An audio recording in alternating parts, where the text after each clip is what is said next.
Oke,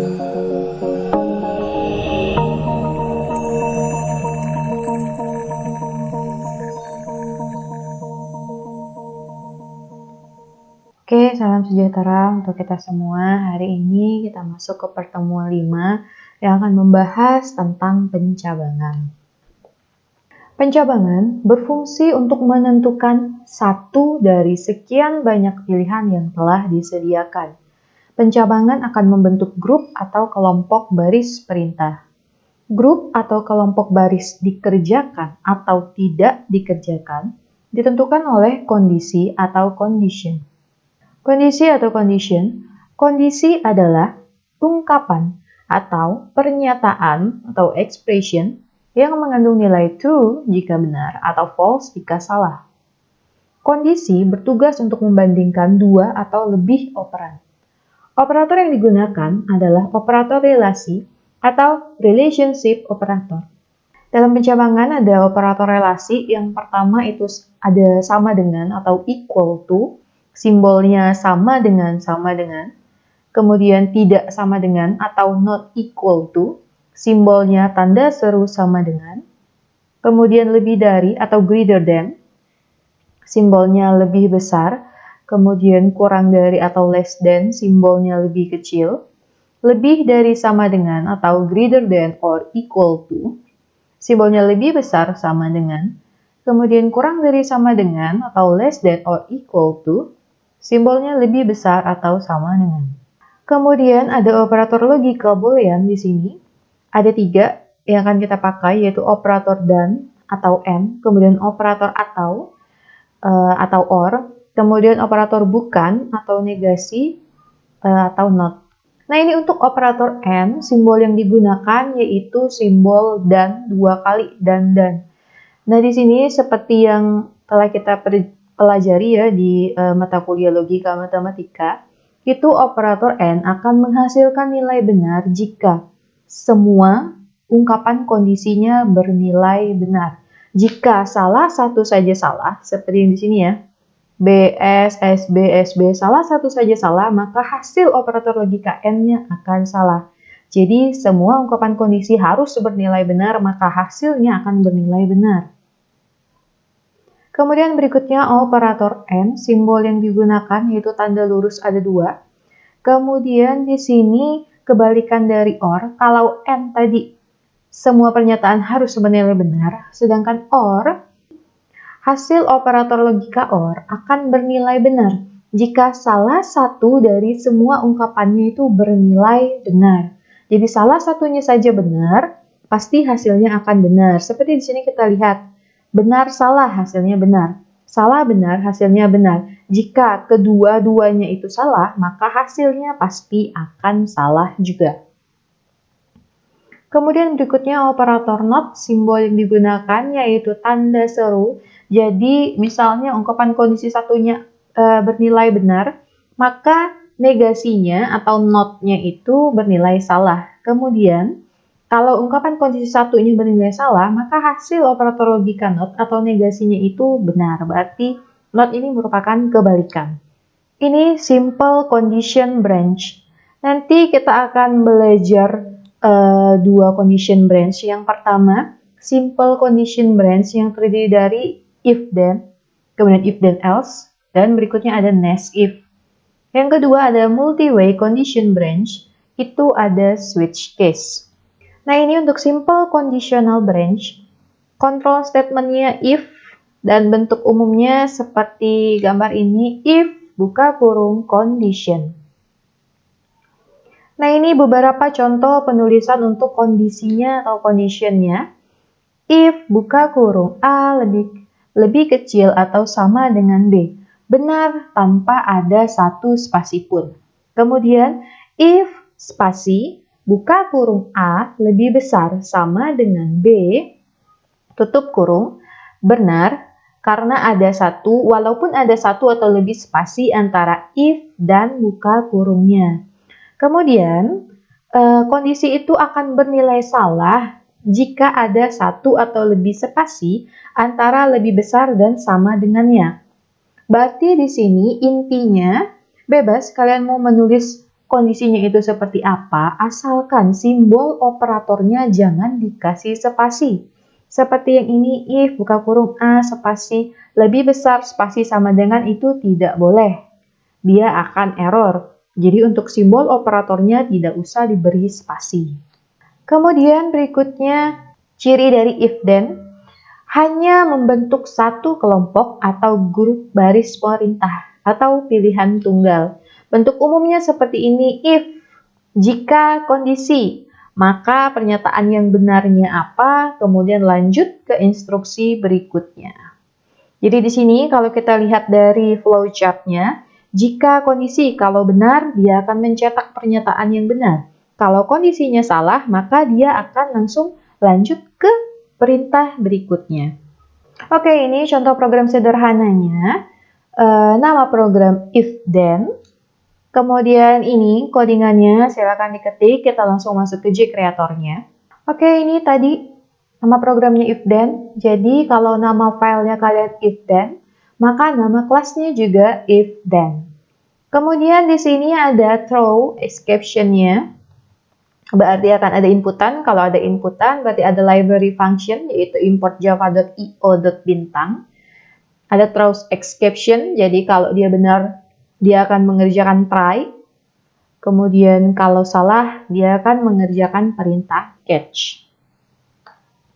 Oke, di sini ada satu buah variabel, yaitu variabel angka dengan tipe data integer. Kemudian di sini untuk buffer reader-nya variabel tulis. Kemudian di sini ada perintah input data, system out print input sebuah angka. Kemudian angka sama dengan integer titik parse in tulis titik readline.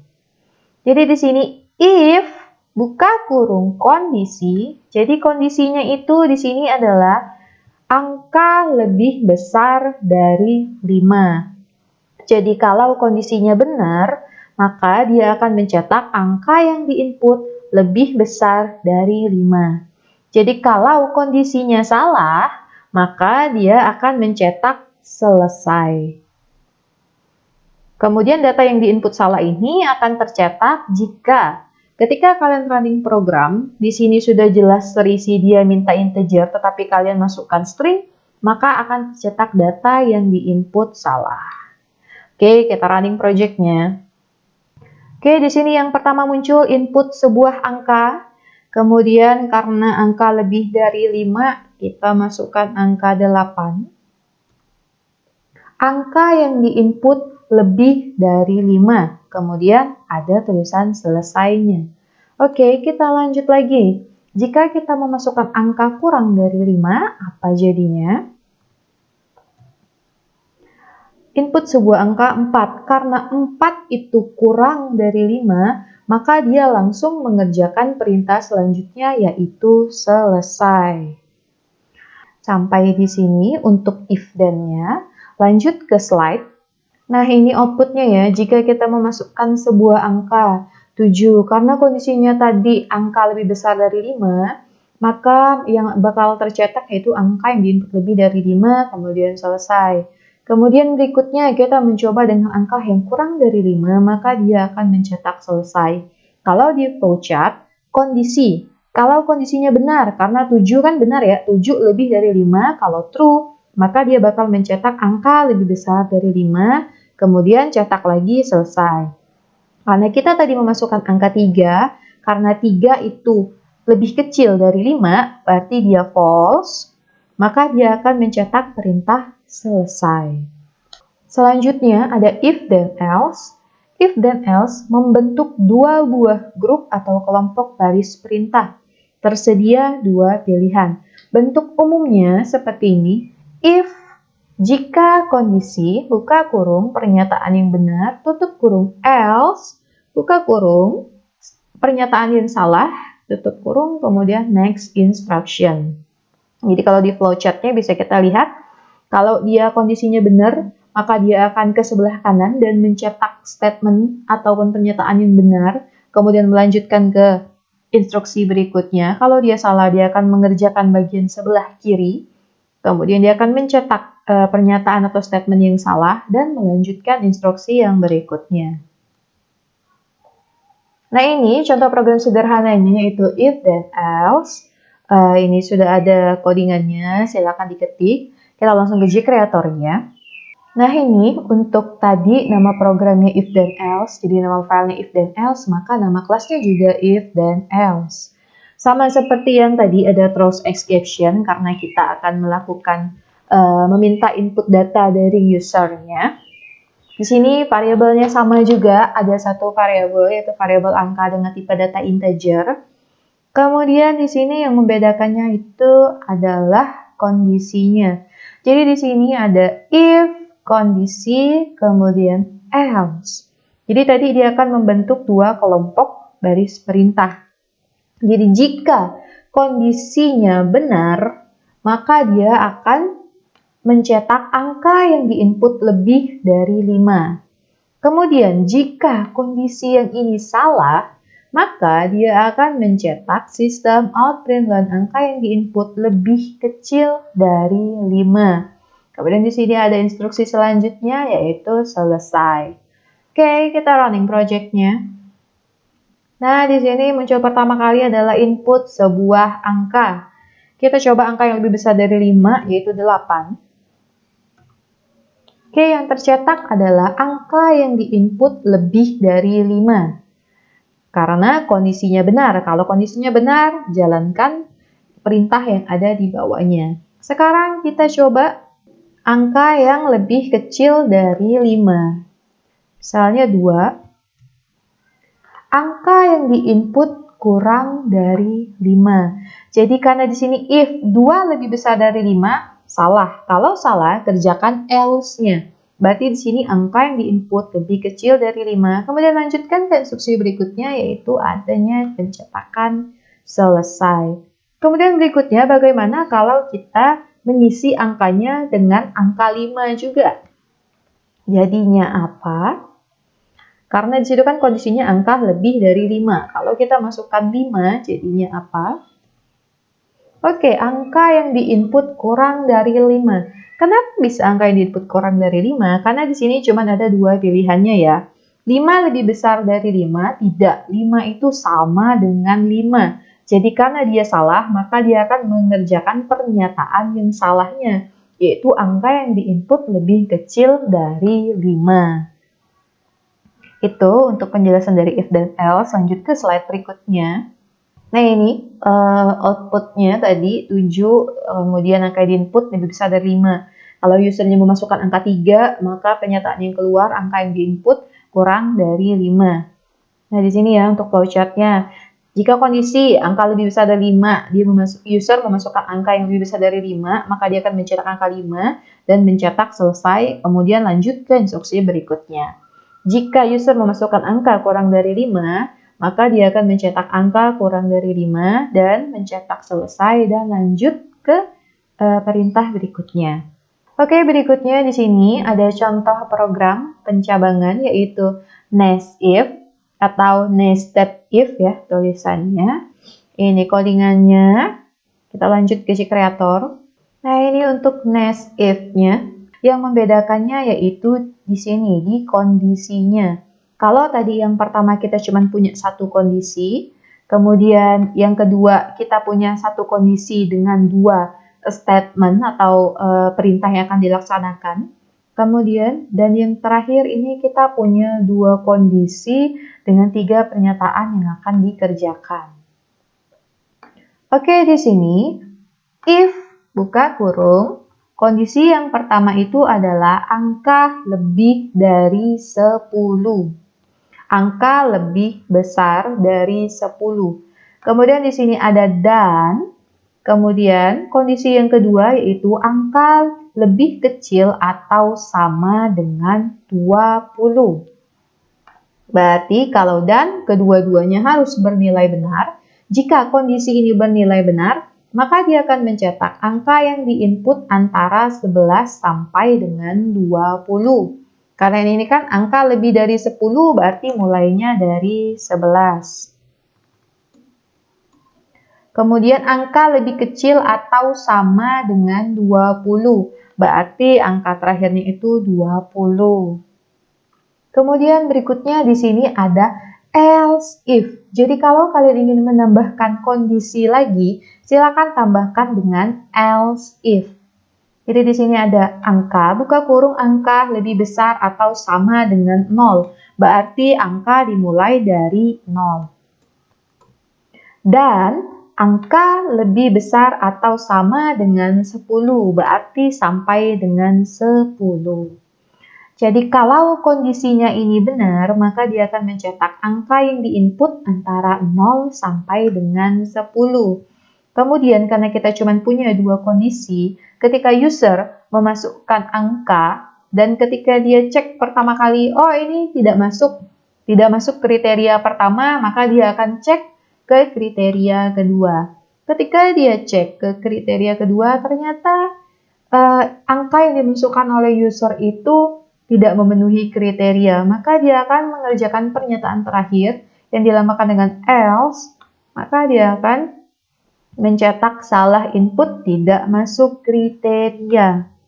Jadi di sini kuncinya kalau kalian ingin menambahkan, kalau ada banyak kondisi, ini kan ada satu kondisi, ada dua kondisi. Kalau kalian ingin menambahkan lagi satu kondisi, silahkan tambah else if. Kemudian kalau kalian sudah merasa, oh cukup sampai dua kondisi saja. Terakhir, kalian cukup menambahkan else saja tanpa ada if. Oke, kita running project-nya. Oke, di sini input sebuah angka. Misalkan saya inputnya angka 15. Angka yang diinput antara 11 sampai dengan 20. 15 ya di sini ya. Karena ketika dia pertama kali cek angka lebih besar dari 10, ya benar 15 itu kan lebih besar dari 10. Dan angka lebih besar atau sama dengan 20, angka lebih kecil atau sama dengan 20. Ya, benar, 15 itu lebih kecil dari 20. Maka yang tercetak, angka yang diinput antara 11 sampai dengan 20. Kemudian kita lanjut lagi.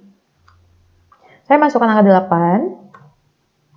Nah, di sini hasilnya input sebuah angka 8, angka yang diinput antara 0 sampai dengan 10, kemudian selesai. Di sini 8 lebih besar atau sama dengan 0, ya benar, 8 lebih besar dari 0.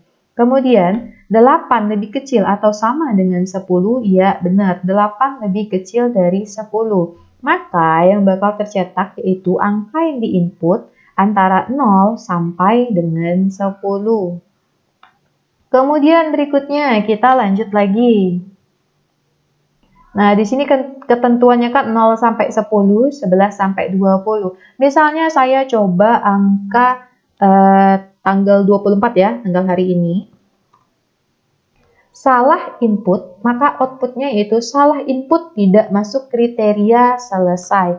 Kenapa bisa begitu? Karena dia tidak memenuhi kondisi yang pertama, tidak memenuhi kondisi yang kedua, maka dia akan menjalankan pilihan yang terakhir. Di mana pilihan yang terakhir itu statementnya berisi salah input tidak masuk kriteria. Oke, sampai di sini untuk penjelasan next if-nya. Lanjut ke slide. Nah, ini untuk penjelasannya. Kalau kita masukin angka 15, maka cetakannya angka yang diinput antara 11 sampai dengan 20 dan selesai. Kemudian kalau kita memasukkan angka yang di luar kriterianya tadi kan 0 sampai dengan 10 dan 11 sampai dengan 20, maka dia akan mencetak salah input tidak masuk kriteria. Next slide. Nah, ini berikutnya ada switch case. Jadi di sini sama saja, cuman dia ini kalau tadi if then, else, dan next if itu termasuk ke dalam simple condition branch, maka yang di sini multi-way condition branch itu kita menggunakan switch case, di mana switch case itu cirinya yaitu ada switch, kemudian variabelnya apa, kemudian case-nya apa. Jadi di sini case 1.2 apa yang mau kalian cetak di case 1-nya. Kemudian setelah selesai mencetak di case 1, break. Kemudian berikutnya case 2. Apa yang mau kalian cetak di case 2? Setelah selesai, jangan lupa ada break. Kemudian case 7. Apa yang ingin kita, statement yang ingin kita berikan, silakan diketik di sini. kemudian break titik koma. Kemudian untuk yang terakhir, jika tidak ada lagi case-nya, maka jangan lupa di sini ada default. Default kode hari salah. Jadi maksudnya di sini default ini yaitu untuk mengantisipasi jika user memasukkan inputan yang salah yang di luar dari, misalnya itu di luar range, di luar batas. Misalnya kayak kode hari di sini kan kita kan masukkan dari angka 1 sampai 7, tidak ada hari ke-15. Karena hari itu cuma ada 7 hari saja. Oke, lebih jelasnya kita langsung ke JCreator. Nah, ini tadi sama ya, integer. Sini ada satu buah variabel, yaitu variabel kode hari dengan tipe data integer. Kemudian di sini ada buffer reader, variabel buffer reader tulis. Kemudian di sini nanti kita akan dikasih panduan input kode hari 1 sampai dengan 7. Kalau misalnya usernya iseng memasukkan angka 8 atau 15, nanti kita akan lihat runningnya seperti apa. Nah, sini kode hari variabel sama dengan integer, titik parse in, buka kurung tulis deadline. Kemudian saya switch kode hari. Jangan lupa masukinnya switch kode hari, variabel yang ada di dalam integer kode hari ini tadi. Kemudian sini ada buka kurung, case 1, statementnya apa, kemudian break. Case 2, statementnya apa, kemudian break. Case 3, statementnya apa, kemudian break. Selanjutnya, case 7, statementnya apa, kemudian break. Dan ini tadi default yang terakhir. Jadi kalau dia memasukkan di luar dari angka 1 sampai dengan 7, maka statement yang tercetak yaitu kode hari salah. Langsung saja running project-nya. Oke, di sini input kode hari 1 sampai dengan 7. Misal saya masukkan 5. Hari Jumat, ya karena case 5 itu statementnya yaitu hari Jumat. Misal saya masukkan lagi angka 2. Hari Selasa, kita cek. Ya, case 2 statementnya yaitu hari Selasa. Kemudian berikutnya udah dikasih tahu input kode hari dari 1 sampai dengan 7. Nah, ini solusinya. Misalnya saya masukin angka 8, 9 lah ya. Kode hari salah. Jadi ketika user memasukkan di luar range yang kita tentukan, maka yang tercetak yaitu, maka case yang dikerjakan itu case default, yang mana statementnya yaitu kode hari salah. Oke, demikian untuk penjelasan switch case-nya. Lanjut ke next slide. Oke, ini outputannya ya. Di sini saya coba kode hari, yaitu saya masukkan angka 4, itu hari Kamis. Oke, kita langsung masuk ke latihan. Oke, kita masuk yang pertama, soalnya buat program dengan output seperti di bawah ini. Di sini ada 2 ya, berarti dengan ketentuan sebagai berikut. Jika nilai 70 sampai dengan 100, maka statementnya yaitu selamat Anda lulus. Selain itu, berarti selain dari 70 sampai dengan 100, maka statement yang tercetak yaitu maaf Anda gagal. Di sini kita bisa lihat bagaimana run project-nya.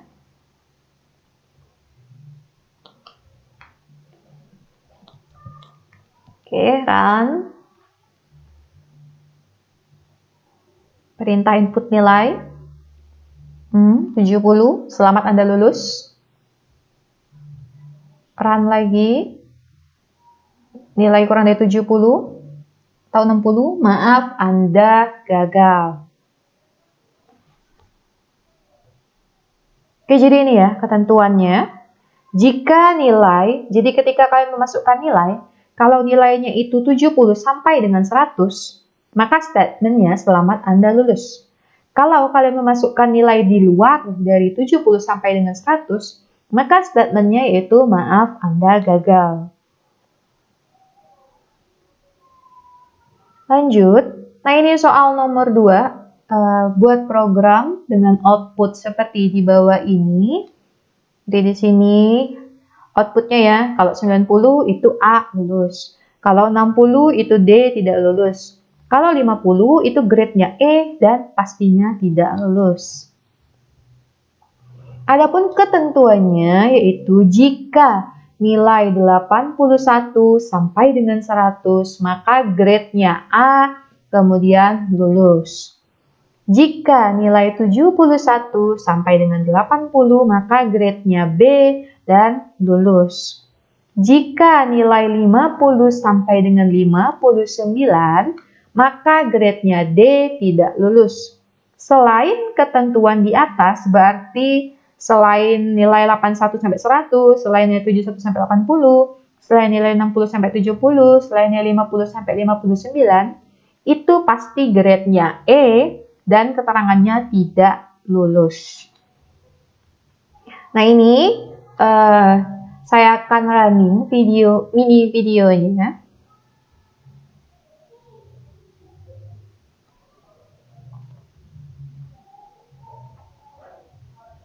Oke, ini input nilai 88, grade-nya A dan lulus.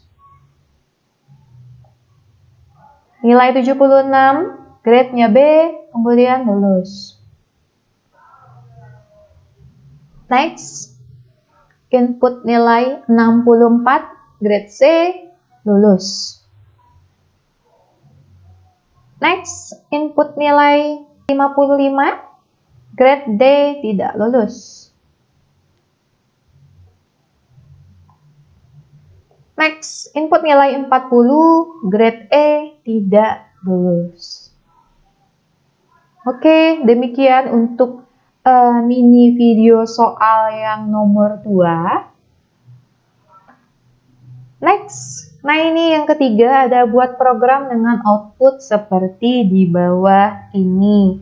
Jadi di sini input pilihan 1 atau 2, berarti kita menggunakan switch case karena kita disuruh milih ya, mau ngerjain nomor 1 atau nomor 2. Kalau kita pilih ngerjain nomor 1, maka dia akan meminta kita untuk memasukkan nilai atau 1 itu case-nya yaitu case hasil ujian. Jadi di sini ya dengan ketentuan sebagai berikut. Jika user menginputkan pilihan 1, ini ya, pilihan 1, maka case hasil ujian yang akan dikerjakan oleh sistem. Case hasil ujian. Case hasil ujian merupakan soal nomor 1. Bisa dilihat di slide 23. Jadi hasil ujian itu kita dapatkan dari slide yang ini. Nah, ini slide hasil ujiannya.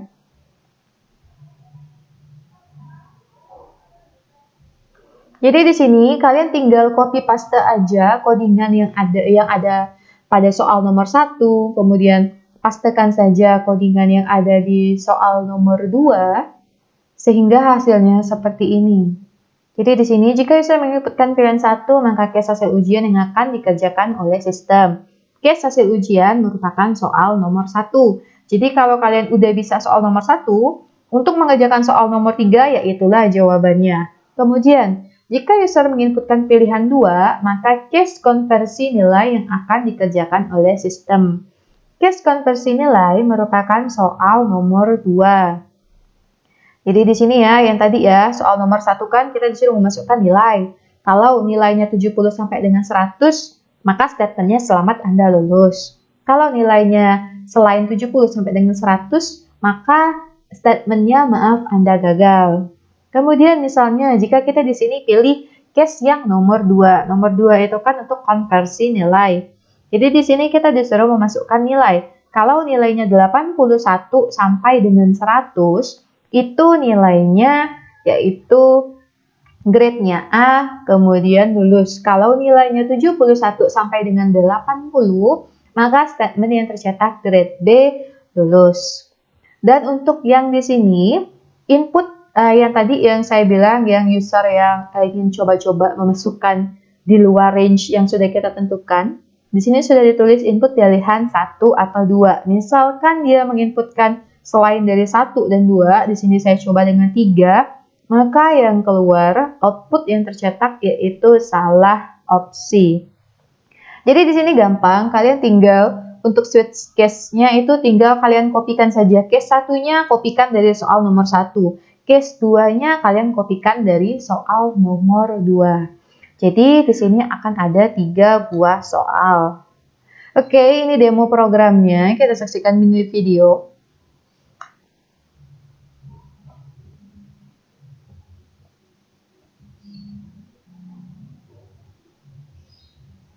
Oke, input pilihan usernya memilih nomor 1. Suruh input nilai 76, selamat Anda lulus. Oke, next. User menginput pilihan 2. Kemudian minta nilai 76, grade-nya B, lulus. Next, user menginput pilihan 3, maka step yang tercetak yaitu salah opsi. Oke, untuk pertemuan 5 hari ini ternyata cukup sampai di sini. Jangan lupa untuk selalu menyimak dan terus dikerjakan di rumah. Jangan cuma disimak aja, tapi harus dikerjakan supaya menambah ilmunya kalian. Tapi sebenarnya itu semua gampang, intinya kalian benar-benar mengerjakannya dengan teliti. Oke, berarti pertemuan 5 saya cukupkan sampai sini.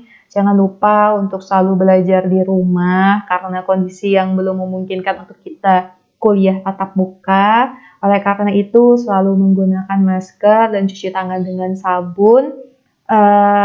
Saya Duyuni Selvania mengucapkan terima kasih dan sampai jumpa di video berikutnya.